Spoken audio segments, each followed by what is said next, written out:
श्री कृष्ण कहते हैं, ऊंच नीच के भेद की जन्म नहीं पहचान, ऊंच उसे ही मानिए जिसके कर्म महान। श्री कृष्ण कहते हैं, जन्म से कोई ऊंचा या नीचा, छोटा बड़ा, बुद्धिमान कमजोर नहीं होता है। इंसान होता है तो अपने कर्मों से। नमस्कार दोस्तों, मेरा नाम है दीपक और मैं आप सभी का स्वागत करता हूं भगवत गीता की इस सीरीज में। अभी तक हमने देखा अर्जुन बहुत सारी बातें कर चुका है और उसे एक ज्ञान की अनुभूति होने लग गई है, जिससे वह कृष्ण को बार बार बोल रहा है, प्रेरित कर रहा है कि इस युद्ध से हमें क्यों नहीं बचना चाहिए, जहां पर इनको मार कर हम अपने ही तो वंश का विनाश कर रहे हैं। और साथ में पैरेलल वो ये भी नहीं देख रहा कि भाई तुम अगर उसे नहीं मारोगे तो तुम्हारा भी तो साथ में विनाश कर रहा है। किसी एक ना एक का तो विनाश निश्चित हो चुका है। अब विनाश होना है तो किसका होना चाहिए? मान लो अगर एक व्यक्ति सही है और एक व्यक्ति थोड़ा सही है, दोनों है तो दोनों ही व्यक्ति गलत या दोनों ही व्यक्ति अच्छे सही, तो अब हमें देखना पड़ेगा दोनों के कर्म। अगर ये जीत जाता है तो ये सोसाइटी को कैसा चलाएगा, और ये जीत जाता है तो ये सोसाइटी को कैसे चलाएगा। अब कृष्ण भी ये सारी चीजें जानते हैं कि सोसाइटी के लिए बेहतर कौन है। इसके लिए कृष्ण भी अर्जुन को अभी कुछ नहीं बोल रहे हैं। वो सोच रहे हैं अर्जुन जितना बोल सके बोले, जितने उसके अंदर की दुविधाएं हैं वो सारी दुविधाएं मेरे सामने रखे। और कृष्ण एक एक करके अर्जुन की सारी बातों को सुनते हैं और अर्जुन भी अपनी सारी दुविधाओं को कृष्ण को बताते चले जाते हैं। कृष्ण ध्यान से सुन रहे हैं। अचानक ही अर्जुन के अंदर एक ज्ञान, दुख के कारण, दुख में हमें ज्ञान बहुत आ जाता है। दुख में हम शांति वाली बातें ज्यादा करने लग जाते हैं। नॉर्मल जीवन में हम नहीं करते। नॉर्मल जीवन में अर्जुन भी मरने काटने की ही बातें करता है, लेकिन अब दुख में आया है तो उसे भी ज्ञान की बातें आ रही है। अब हम देखते हैं इसी सीरीज में आगे अर्जुन क्या कहता है।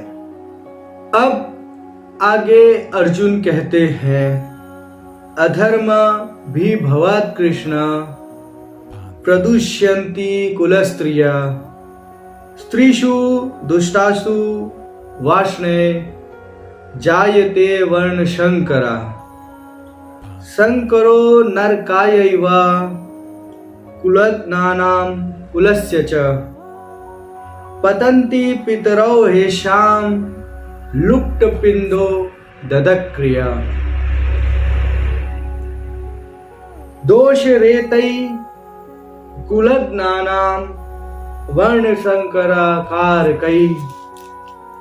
उत्स्यादन्ते जाति धर्मा कुल धर्मश्च शाश्वता उत्सन्ना कुल धर्माणां मनुष्याणां जनार्दन नरकै नियतं वासो भवति तनुशुश्रमा। अर्थात अर्जुन कहता है, हे कृष्ण, पाप के अधिक बढ़ जाने से कुल की स्त्रियां अत्यंत दूषित हो जाती है, और हे वाष्णे, स्त्रियों के दूषित हो जाने पर वर्ण संकर उत्पन्न होता है। वर्ण संकर कुल घातियों को और कुल को नरक में ले जाने के लिए ही होता है। लुप्त हुई पिंड और जल की क्रिया वाले अर्थात श्राद्ध और तर्पण से वंचित इनके पितर लोग भी अधोगति को प्राप्त होते हैं। इन वर्ण संकट कारक दोषों से कुल घातियों के सनातन कुल धर्म और जाति धर्म नष्ट हो जाते हैं।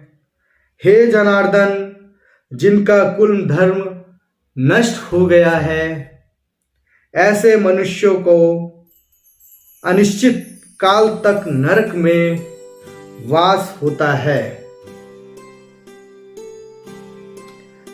ऐसा हम सुनते आए हैं। अब इन श्लोकों में हमने देखा अर्जुन कृष्ण से कह रहा है, हे कृष्ण, पाप के अधिक बढ़ जाने से कुल की स्त्रियां अत्यंत दूषित हो जाती है और हे वाष्णे, स्त्रियों के दूषित हो जाने पर वर्ण संकर उत्पन्न होता है। महाभारत एक इतिहास है।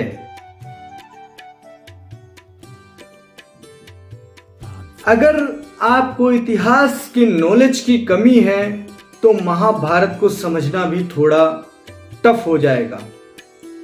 और अर्जुन क्या बोल रहा है, ये जो ज्ञान की बातें कर रहा है, ये क्यों कर रहा है, ये भी समझना थोड़ा टफ हो जाएगा।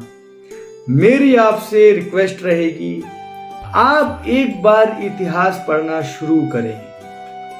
नहीं पढ़ सकते हैं तो बहुत से लोगों ने अपने चैनल्स पे यूट्यूब चैनल पर इतिहास डिस्कस किए हैं। चाइना जापान वॉर ले लो, जापान रशिया वॉर ले लो, वर्ल्ड वॉर 1 ले लो, वर्ल्ड वॉर 2 ले लो, या और भी बहुत सारी हिस्ट्रीज हैं। आप उनको पढ़िए, उनको समझिए। जो घटनाएं घट रही हैं वही घटनाएं घटती हैं। अर्जुन कह रहा है कि स्त्रियां दूषित हो जाती है, पाप बढ़ेगा तो स्त्रियां दूषित हो जाएंगी, और स्त्रियां दूषित होंगी तो वर्ण संकर उत्पन्न होगा। ऑब्वियसली सी बात है, जब स्त्रियां पाप बढ़ेगा, लड़ाइयां होंगी, सारे आदमी मरेंगे, स्त्रियां विधवाएं होंगी तो उनका गलत इस्तेमाल होगा तो गलत संतानें भी पैदा होंगी। गलत संतानें पैदा होंगी तो कुल में पाप बढ़ जाएगा। यही अर्जुन का बोलना है। और कृष्ण भी मन में सोच रहे हैं कि पाप अभी क्या कम है अर्जुन, जो हुआ नहीं है उसके बारे में सोच रहा है। उसको कैसे हैंडल करना है अर्जुन, वो तेरे ऊपर है। इसीलिए तो तू लड़ाई कर रहा है ताकि जीत कर कुछ अच्छा कर सके। और आगे बोलता है अर्जुन, वर्ण संकर कुल घातियों को और कुल को नरक में ले जाने के लिए ही होता है। ऑब्वियसली सी बात है, जब अलग अलग तरीके के लोग इस धरती पे जन्म लेंगे, जो अपने वर्ण को नहीं समझेंगे, कुल को नहीं समझेंगे, तो क्या होगा? तुम्हारा नाश ही होगा, कुल का नाश ही होगा। लुप्त हुई पिंड और जल की क्रिया वाले अर्थात श्राद्ध और तर्पण से वंचित इन पितर लोग भी अधोगति को प्राप्त होते हैं। इन वर्ण संकर कारक दोषों से कुल घातियों के सनातन कुल धर्म और जाति धर्म नष्ट हो जाते हैं। अब स्त्रियां दूषित होंगी, वर्ण संकर होगा, वर्ण नष्ट होंगे, नई नई तरीके की संतानें पैदा होंगी, जो कि हम कुछ रूल्स एंड रेगुलेशन को फॉलो करते हैं वो उनको तोड़ेंगे, अपने नए रूल्स एंड रेगुलेशन लाएंगे, और इससे क्या होगा? हमारा कुल नष्ट हो जाएगा, हम किसी काम के नहीं रह जाएंगे, हमारी एग्जिस्टेंस नहीं बचेगी, हमारे रीति रिवाज कस्टम्स वो नहीं बचेंगे, वो सब के सब फिनिश्ड हो जाएंगे। हे जनार्दन, कुल का धर्म नष्ट हो गया है, जिनका कुल का धर्म नष्ट हो गया है, ऐसे मनुष्य का अनिश्चित काल तक नरक में वास होता है, ऐसा हम सुनते आए हैं। अर्जुन कह रहा है और जिनका कुल नष्ट हो गया उनका तो जीवन नरक में ही वास कर रहा है, ऐसा हम सुनते आ रहे हैं। कहां से सुनते आ रहे हो? जो भी हमारे शास्त्र हैं उनसे हम यही सारी चीजें सुनते आ रहे हैं।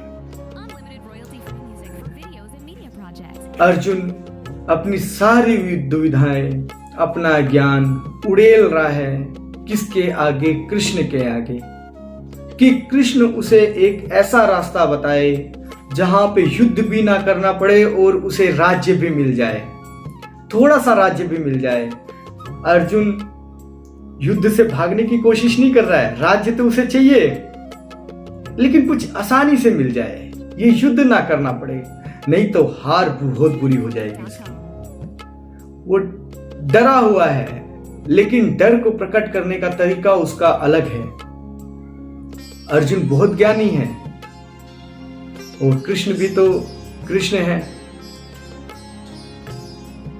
इन सभी चीजों को बोलने के बाद और भी आगे अर्जुन जो कहता है उसे हमें ध्यान से सुनना चाहिए। तो आज के लिए इतना ही है। बहुत बहुत धन्यवाद।